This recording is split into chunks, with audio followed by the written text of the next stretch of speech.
nations out tref you know when to me anshe bi but game no there were interesting scenes in the game ebi mo bomoden aya adwuma ebi ba ebi so ankoye.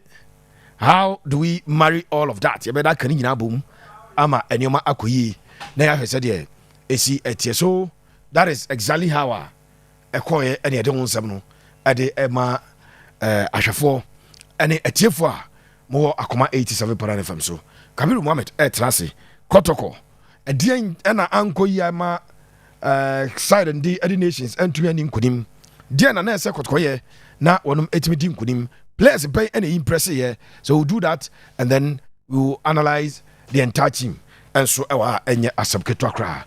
Mamiko na many Kabiru and Shasi and Chesanko Bono. Kabiru is that Bibiaboko there? I'm Bibiaboko. Fantastic. What does you follow my bone? Chelsea Ashobiana and I need your board. What's your name? Dear boy. WSL, a new Tottenham was WSL. Women's Super League. No free a league no man league in England you know Sane friend yeah okay Mona wana bebo Tottenham was fair this is obi ashem wana oh there be about draw but obi anche about draw too you wana da monim ya na denim as England you monim man born bo ye ni Arsenal City but last week City sha Arsenal anti o monti man say for Chelsea maku mo ni abre ma bo mo za fra maku o Monday aje 6 at twice and this is the best we hwe competition will be because I was quickly Yamra Ghana Premier League so okay Kotoko Nations and a Nations Kotoko 0-0 but my twem ewo ni kraku aje the second sports complex mra Bibiani Gold Stars as so far their first defeat of the season but it's not just a defeat, a crushing defeat. Yes. A second consecutive defeat after Kotoko a bomb 2-0 on Wednesday no and Masako Lusu 3-0. So their last 2 games, 5 goals conceded, no goals scored, no points gained. Yanshaw Kakadiamra, Emaya Kotoko, any nations player ratings. Pepe Medase. Pepe, Adia Bakwa football administrators, omutai mistake on your coaching. And to see born, say the born aben, coaching is very, very important for football. But Emise Krumano, I almost say coaching ka football. Always be almost say a players na neighbor. Say we need match be a players. But the moment I'll be lose pay attribute blame me na their coaches. And we share team my friend Bibiani Gold Stars. Last season, before say last 2 seasons rather, before say coach our friend from performance before Gold Stars no. Now they were struggling under Mickey. Ya me friend can say obeso team no. We one signing and our team no ekwe one former relegation the Omuka League no. The following season, he na competition and a out of 34 seasons, 34 weeks, I have Costa said that top for 19 weeks, which shows say they were very good. Some additions are last season, for a number of concessions. Last season, we were league, and the team now keeping the most clean sheets. 18 clean sheets. I go keep my friend Emmanuel Kobe. Intina Ushe players are not over, and the likes of Takumi, Frank Amankwa, players are not developed on my last season. And no one money to me G League. Yet League in the way, or the more qualified to mark about the Champions League. And unfortunately, I'm share team my friend JS Kabili. First league at Accra Sports Stadium, Omuluzu by 2 goals to 0. After that match, I think in Wednesday in a team who say, goals has been paying for Aja Papa friend from Poman so kind. Now I story we are not 911 because Osha be from Poman so for team and we be all the team no do at this stage. So we just from man so kind no very surprising. And you put paying for no much say and you footballing reason kwana mujano kwan na waye asobrache ti no mujano kwan.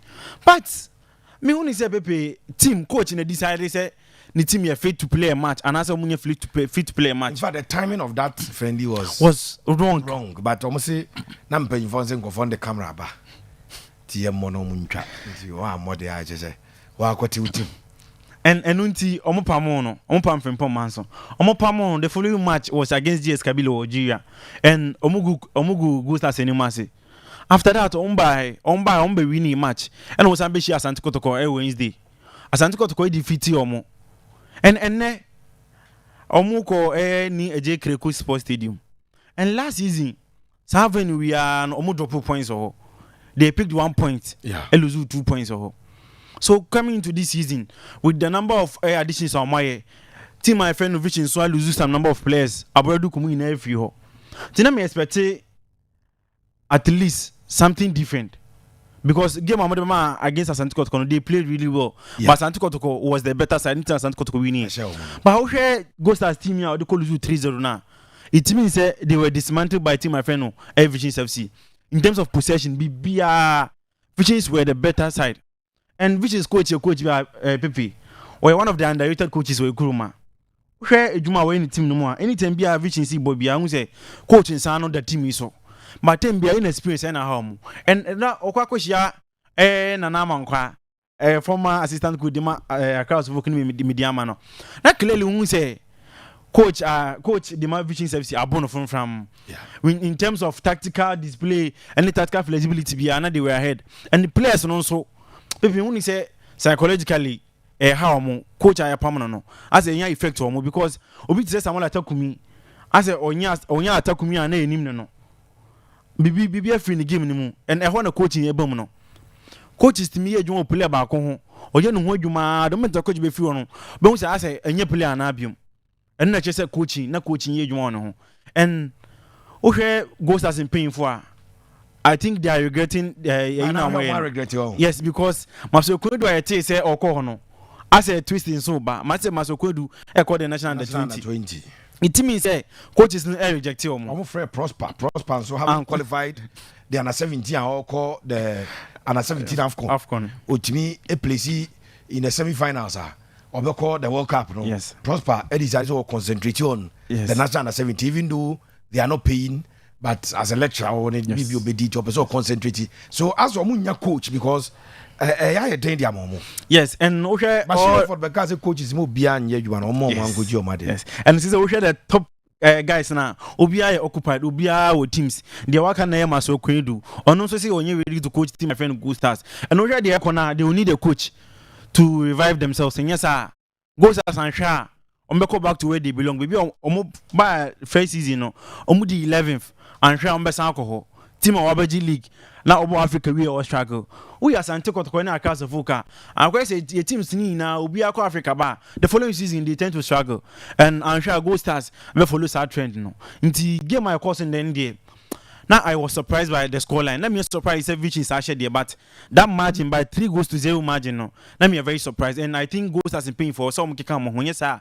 And sure now mid-table team. Right. I know I be any Gold Stars now. Yamram Ewo Abrankesi, your general assessment of the game now for Yamra Emirati, the Kotoko players, the Kotoko technical team, then Yabeko Nations, now you reach almost at the account. So, your general assessment of the drawn game now a Barcelona. And the omenness are continuing. Ever since our team, my friend, or Nations FCB more the Ghana Premier League, they are undefeated against a team, my friend, Asante Kotoko. The first time they came, in Ibekai, Mokobo 2-2, the Abrankesi, and on Bashar Asante Kotoko, the Babaya Sports Stadium, and Linkley. And last season, in Asante Kotoko back to back, 2-0. So coming to this game, no, Coach I friend Abdul Karim used to have a catcher say, Obe hope so break jeans, no. Jeans I say Asante Kotoko, and we need match against team my friend. I Nations FC on breaking jeans no and Abrante FN said could also be catch say under coach I friend Karim Zito nothing is impossible. So let me say me share the Asante Kotoko game something different na omo game and surprisingly coach I friend Kasim Mingle a surprise you be okay this season last season they name him say okwa away games be okwa with the 3-back system e ho na ode Abrante FN okwa grip my back of okufo any Zach Simpson no more from back 3. But this season, surprisingly, one boss lineup nibi. But and I guess Asante Kotoko. No we send the team and you're on the rise. I said the name no last season. Even though say this season Nations at home, omu lose a game and no consider Luango, which was against Federal Blacks. And now call with a back 3 system. And also introduce a new goalkeeper, Bariu. Last season, no, that a certain Division 1 team, we fit team needing. No Division 1 last season, and I'm going to find a buy. And then, or then, Shepun, and I'll call with the former back 3, no. Back 3, no boy, and no shame in 15 wa, a certain Kevin Ampofu Ewo, Prince Bedu and Prince Bedu was tasked to handle Abancha and Ubejo. He knew Ubejo this number Pumas and Kotoko. One shall say, but recently, Obabe the savior in the midfield for Asante Kotoko. That's why the most consistent yes, in the middle. In the middle. And Osha baby are no bona. Ne a branch of Emmanuel entry that but she born a quane bono. A yakwa or two Emmanuel entry. Before game Asante Kotoko I tell you being go stars no. Obenchi a branch of friend Zakaria or Bencha a branch of friend will leave saying in Nima. Yeah. Nay na yakase Asante Kotoko like creativity in terms of the midfield no. And against Gold Stars, or you saying in Nima by and you also say or create chances no. And he made it very easy for Asante and Albert Amwa. And ne Albert Amwa ever give na Albert Amwa available. Ntina akwa Morifing Donzo anymore. Nti anymore akwa Morifing Donzo Philip Amo and Asante a friend Peter Amido akwa. Mfifi no so akwa Lord Adabo Hube Jehu any Asante friend Walid Fuseni Nima. Echine the usual back four no. Osha lineup are very consistent and a more balance in terms of midfield. Uko midfield wa Ablor Lord Amoa be more the defensive duties no. Na Jehu is box to box no. Now we leave say Nima the chief creator in terms of the midfield. And the game no shall say. But before I say bad game nas so no say the beauty of the game no. Yeah, because now we had the lineup both teams see the banana. Na nka say a very nice game and yes, Obia a very nice game. Yes, Obia person the ball to from no bobo. By a share game na see, born kwa enkoyi. As in so no chibon into and shada the beauty of the game. But aside that, both teams in a very solid game. Even though chances creation are very limited in this game. I said they can we had the back line of 80 my friend relationships here. Na very difficult. So we bring penetration and na Obia to say about Amon so mbono. Na very difficult the Morifing Donzo. New in the league. Our share these experienced defenders. Na very in the amano. So Asante Kotoko ene omo team penetrated through the defense of 80 my friend Nations FC. Samson Nations FC ene omo any honom no with Abrancha friend Richard Donzo. Abrancha so I friend no Emmanuel ano any certain any Farouk Mohammed, yes. Farouk Mohammed. Omo team penetrated the back line of 80 my friend Asante Kotoko. And Farouk Mohammed, Obepium Nations FC. Say Pepe, he's yet to find in his rhythm no. Osha Juma Oyama United na. No Nations FC who say Farouk Mohammed ever prospect even now better than Abanta Fen first Chauti. Sure. Because we win numbers are no more bana. Division 1 no 2 seasons. Almost 50 goals for all United. And Obe Piemo Nations FC no. Match be our but I say why pale shadow of himself. Yeah, and then now out kra. Won expect to really more. Edi ma akwa Richard Danso any man no. Hopim say coach na yi Richard Danso efim. E dey Kwame Boache abemu. Na akwa say akwa Imano anono Richard Danso nko an. Nti enne both teams no matter clean na oman yan feel your presence no. Okay, goalkeeper friend Mohamed Kamara, and he wasn't called into action. Samson Abayus wasn't called into action. Into a game more of a midfield game between Kevin Ampofu, any Bedu, any Hubeja Unsuni, Zakaria, any Walif Sinima. Omuna Bobo no 15 and no game na a game of midfield. And then Yansheda who tactical switch be a game now is more like a balanced game and yes. As a Inusaba, no.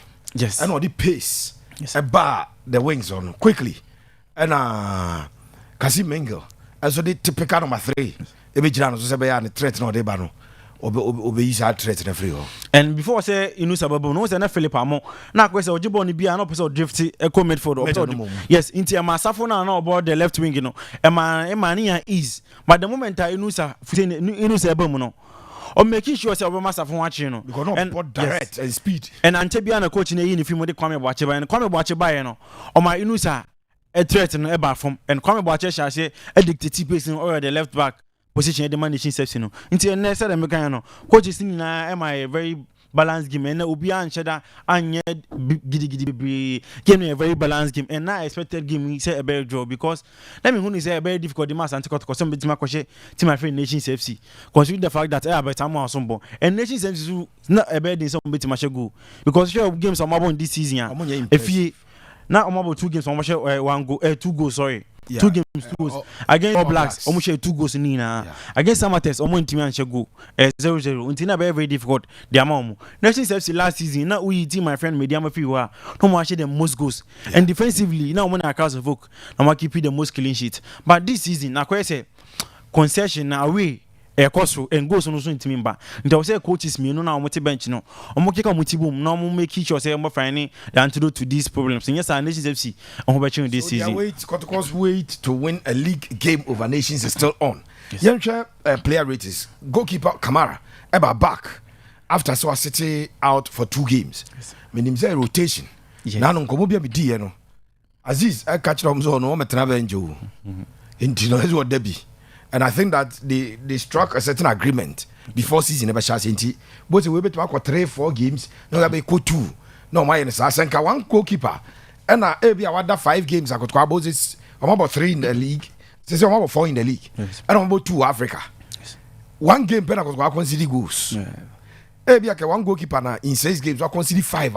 And money profile rise, but top goalkeeper be also no present or trap bench in terms of match that he came back and kept a clean sheet. He was solid in the composure and 3 instances. Me say Nations FC players no try with the air balls no and why keep a beer if it's over Premier League no. What the boss na cost rosa and manner as I find difficult in dealing with those balls. But boss na call he dealt with it very well. But Prince Bodu Ebobi Sanson and Safo boy and Sana relaxing him so Eboba but or dealing with balls in and said okay no or she share nature very well. Because a good goalkeeper, one of attributes in this Ubitima organizing backline very well. Balls and bow was why a chim say why would defense no hold you and they are very solid at the back, we're very composed. Balls not them baby. They man in improve those because first that's on one of them. But they say who say Aziz about them you look and consider it's I know be improve no more. Yes, we pay one because say the football you know in here competition and player bia on per competition it means when you're serious. Okay. Because open competition all of you also competition and bringing the best out of you. I say tem bia player on any play no or more competition tem bia o park no so you give your all.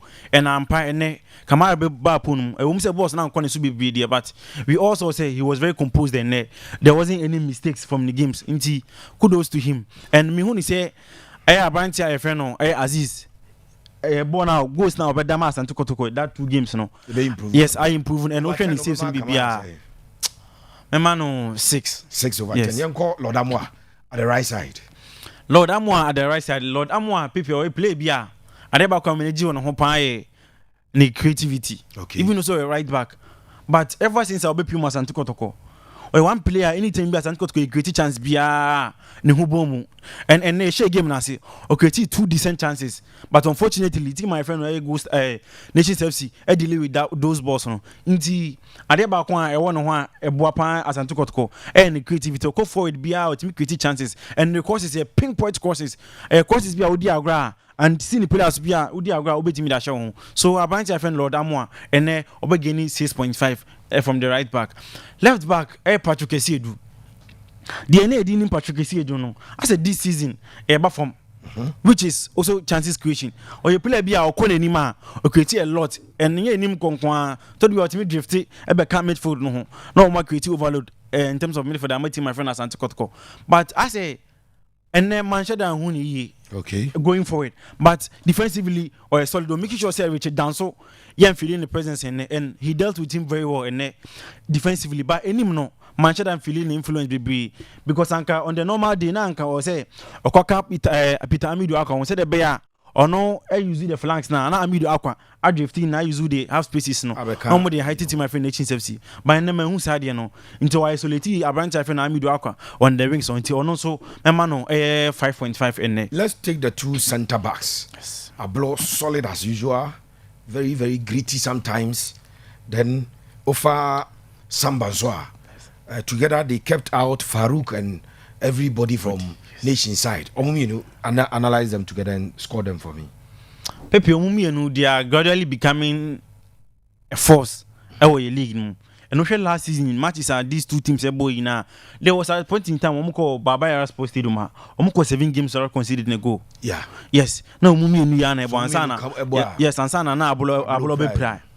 And Akwai say omote omo ho ase menim say omo ina free baby fa ko na ba nti I don't know yes Ablor I kind a lot of French because on the board first time I was league ni bi Ghana now or Guinea and obo joka French captain French from Congo goalkeeper no Guinean French so I think that maybe there is that sort of communication and omote omo ase pa yi and anytime bia Ablor ni Samba bobia hu Samba etimi the ball na ko na bebre that progressive football no hu bebre o Samba yes chiri hoye me kokora chiri hoye and anytime bia ball better no so we are sure say Ablor be deal with those balls no so these two players no Pepe they did very well to keep this front line of Nations FC at you know and then I will give both players 7 Adabo yes Adabo was solid pan and or Juma pan yi o make sure say Kevin Ampofukanti and I am feeling presence of final title as Adabo the hoden started kind of game no na complain say obo gentle but the last 2 games who so dey near den ball yes and last 2 games no o share quality midfield o share the midfield Gold Stars and the midfield for Nations FC na obo nya that a uniform the game and then me musa ahoden from the game adeba yes adeba ko all like ni say ojibo ni we are passing no always be akwa sideways me man no 6.5 and let's take Hubejawu ye play bi avp or ye play bi awsa Asante Kotoko e ball ne ho ban or very very very very good on the ball without the ball aggressiveness no so box to box ejuma na nkasa wo yema ball no ni nsem na wo hwe na obeka say we dey tem bia obetima bully no but na wo hwe how we dealt with the midfield of my friend Nations FC na oye ball pan yi ntime ma Hubejawu nso 6.5 young call the other midfielder Walid Fuseni Nema ye play bia oye very skillful oye creative na wa anya na ho den ankasa no form but ball no dey hu ne na no odim za adwene ni ball no na ni na we very effective but as number 10 one of the main attributes of this season na numbers assist and Walid I was say o dey kind of game ho skills no do so be and onya chance ba ku bi e wo the 18-yard box ni na nka me hu ni say obetima shooti and I say obe lay off but I try say o dribble no mu yibo ni free ni nsem nti I was say o work on the numbers because as a number 10 there numbers na dey be jeje nti mama Walid say ni name so 6.5 Peter Amidu Akwa very direct pacey winger or a player bia anytime bia one-on-one or two very good dribbler or a very good player anytime bia last season I was say can say also man numbers against Gold Stars or my numbers and then ya share the numbers and me blame be na any mo no akwa say ono need the sole creator we nim ho boss be mba ono na create boss ni na ono I say echo make something out of those chances no but and ehun ni na nti ne ono so mema no 6.5 Philip Amo Pepe the first 2 games Asante Kotoko he was extraordinary super player yes he was super and ono so problem ya kwa Martin Kakere for Cars of Folk Bajibo no betima twa but final decision making no na kwa bibia e ho nti o say working on decision making or a player bia I see him to give Asante Kotoko a lot in the final third because of how good he is dribbling. No man 6.5. Morifing Donzo people onyanti a game na say. Okay. O hwe na hu se ball no nimbo but onyanti game na say and players no so enyanti na say. And almost setting up 2 balls and ni na or offside. Yeah. Which means on time in the run see yes on time in the run see and it's something I was working on I was say only players no understanding between these players no and on your understanding you will get a lot of services said there about how team beyond services no it's more fin don't send them man 5.5 from this game Kabiru be that say ye bre na so apahon ye sorry so na ye dey aka e dey see Nana Bila Kantanka Brantefo de sa jingram sim ti radio nyina de depart Bila Bajo Nana Bila ena etnase eti